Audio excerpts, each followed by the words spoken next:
कि मुझे मेरे पुंगी चाचा ने अपने घर बुलाया था, क्योंकि उनके घर में पैरानॉर्मल एक्टिविटी होती थी और उनका कहना था कि इन सब की वजह ये बेसमेंट हाउस है। इसी वजह से हम इस मकान मालिक के पास गए थे, तो उसने कहा कि ऐसा कुछ भी नहीं है, आप उस बेसमेंट हाउस में जाकर देख लो, लेकिन बेसमेंट में मत जाना। और उस मकान मालिक ने हमें बेसमेंट में जाने से मना किया था। मुझे पता था कि बेसमेंट में ही कुछ ना कुछ राज छुपा हुआ है, और फिर हम उस बेसमेंट हाउस में जाने के लिए तैयार हो गए। और फिर उस बेसमेंट हाउस में जाने के लिए हमने उस मकान मालिक से चाबी ले ली और फिर हम उस बेसमेंट हाउस में गए। अंदर का नज़ारा बड़ा खौफनाक था। मैंने पुंगी चाचा से कहा कि हमें बेसमेंट में चलना चाहिए और उसे देखना चाहिए।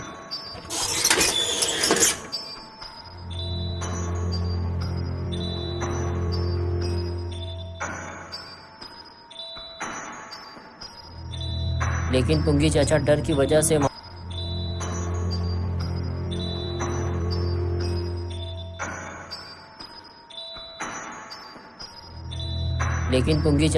वजह से वहां से भाग निकले। मैं अब बिल्कुल अकेला हो गया था। डर तो मुझे भी लग रहा था, लेकिन मैं बेसमेंट में चला गया। वहाँ बहुत अंधेरा था और सामने कुछ अजीब सी लोहे की मशीन जैसी कोई चीज़ लगी हुई थी।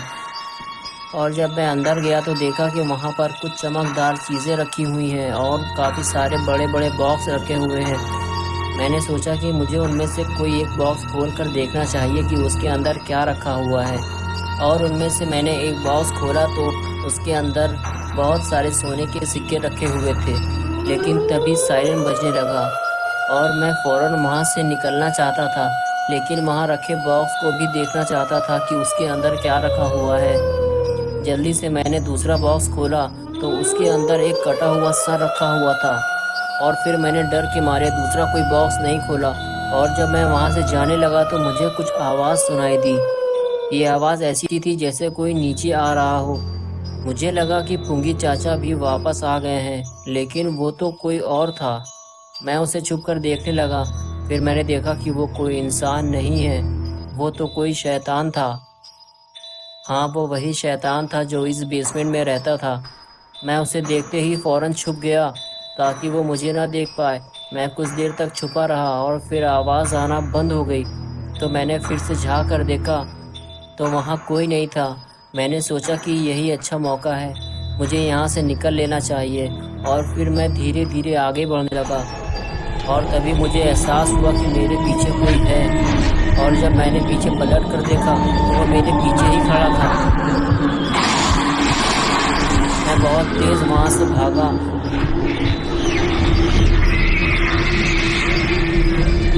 और सीढ़ियां चढ़ते हुए ऊपर पहुंचा।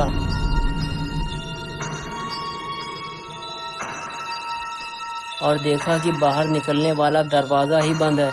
मैं ज़ोर ज़ोर से दरवाज़ा पीटने लगा, पुंगी चाचा दरवाज़ा खोलो, क्योंकि वो दरवाज़ा बाहर से ही खुलता है और अंदर से कैसे खुलता है ये तो मैंने पूछा ही नहीं था। और वो शैतान मेरे करीब आता जा रहा था और तभी दरवाज़ा खुल गया। पुंगी चाचा ने मेरी आवाज़ सुन ली थी, क्योंकि वो बाहर ही खड़े हुए थे। और हम वहाँ से भाग निकले और उसके बाद हम दोबारा उस बेसमेंट में कभी भी वापस नहीं गए।